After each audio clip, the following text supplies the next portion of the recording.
अब आइए इस एक्सपोनेंट्स का कुछ क्वेश्चन सॉल्व करते हैं। पहला क्वेश्चन है राइट इन पावर नोटेशन। इसको पावर नोटेशन के रूप में लिखना है, यानी इसको पावर के रूप में, घात के रूप में लिखना है।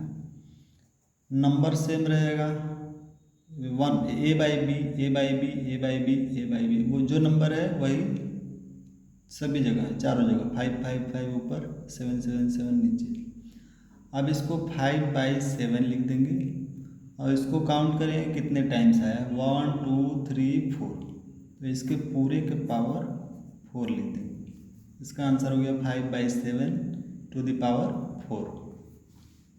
इसी तरह ये माइनस वाला है, इसमें पूरा 4/3 -4/3 -4/3 -4/3 -4/3 5 बार आया है, तो इसको लिखेंगे -4/3 और टू द पावर जितनी बार आया है वही 1 2 3 4 5, तो इसके पावर हो जाएगा 5। आंसर हो गया इसका। दूसरा क्वेश्चन जो दिया है राइट इन पावर नोटेशन, इसको भी पावर नोटेशन के रूप में लिखना है, लेकिन यहाँ पे मल्टीप्लाई करके दे दिया था। अब इसको मल्टीप्लाई नहीं, ये इसका फैक्टर निकाल करके करना होगा।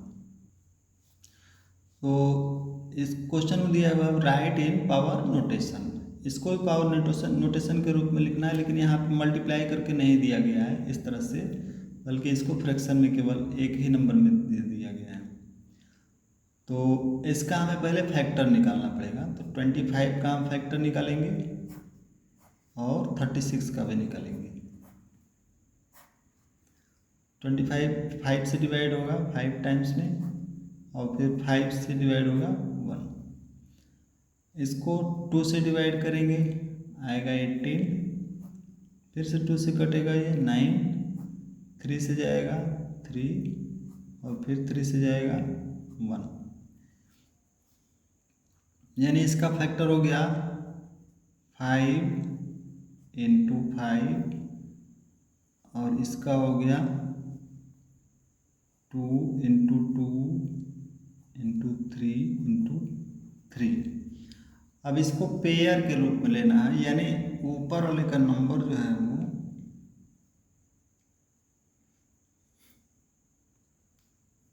इसको यहाँ नीचे लिखना था।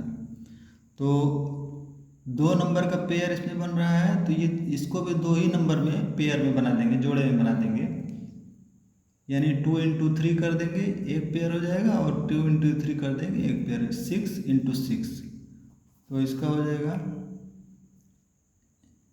5, और ये हो गया 6।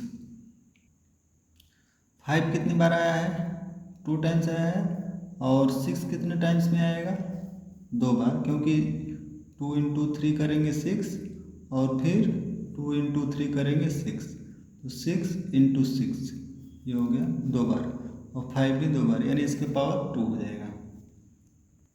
बी वाले क्वेश्चन को हम यहाँ पे लिख दे रहे हैं, वहाँ पे जगह कम पड़ जा रहा है। -32/243, इसको भी पावर नोटेशन के रूप में लिखना है। इसमें भी सेम वही चीज़ करेंगे, -32 का फैक्टर निकाल लेंगे और 243 का भी फैक्टर निकाल लेंगे। तो इसको अगर 2 से हम डिवाइड करेंगे हो जाएगा 16, 2 से डिवाइड करेंगे 8, 2 से डिवाइड करेंगे 4, 2 से डिवाइड किए 2, और 2 से डिवाइड किए 1, 3 से डिवाइड करेंगे, 3 8 या 24, 3 1 3, फिर से 3 से डिवाइड होगा, 3 2 जा 6, बचा 21, 3 7 जा 21, 3 से जाएगा 9 टाइम्स में, 3 से जाएगा 3 टाइम्स में, और फिर 3 से जाएगा 1 टाइम्स में। अब देखिए यहाँ पे -32 का क्या आया फैक्टर, -32 का आया -2 × -2 × -2, 5 टाइम्स, 5 बार आया, -2 × -2, और 243 का क्या आया, 3 × 3 × 3 × 3 × 3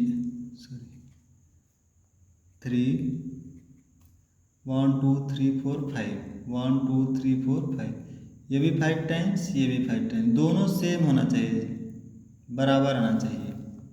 243 यहाँ पे है। अब ये देखना है कि दोनों कितनी बार में आया है। -2/3 जो है वो ये कॉमन हो गया। अब कितनी बार में ये हो रहा है इसका फैक्टर, तो 5 बार में, तो इसके पावर हो जाएगा 5। अगला क्वेश्चन है express as a rational number, इसको रेशनल नंबर के रूप में लिखना है। तो ये 4 दिया है। एक रूल हमने पढ़ा था कि अगर किसी के पावर माइनस के रूप में दिया हो तो उसका हम क्या कर देंगे, रेसिप्रोकल ले लेंगे। यहाँ पे 4 दिया है, तो ये 4 के बाई 1 जो है वो छिपा होता है, हर एक नंबर के नीचे 1 होता है छिपा हुआ, इसको लिखा नहीं जाता है। तो ये हो गया, इसका -1 दिया है। अब इसका रेसिप्रोकल ले लेंगे माइनस को हटाने के लिए, तो ये हो जाएगा 1/4। पावर में 1 होगा तो 1 को लिखा नहीं जाता है, लिखना कोई ज़रूरी नहीं है। इस तरह इसका भी होगा, -2/3 है।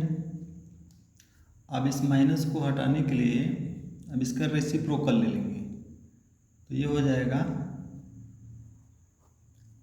-3/2, क्योंकि ये जब इसको रेसिप्रोकल लेंगे तो माइनस ऊपर से नीचे आएगा, लेकिन इसको स्टैंडर्ड फॉर्म में लिखने के लिए माइनस को ऊपर कर दिया जाता है, क्योंकि मल्टीप्लाई जब करेंगे ऊपर और नीचे माइनस से, तो नीचे वाला जो माइनस रहेगा वो प्लस में बदल जाएगा और ऊपर जो प्लस रहेगा वो माइनस में बदल जाएगा।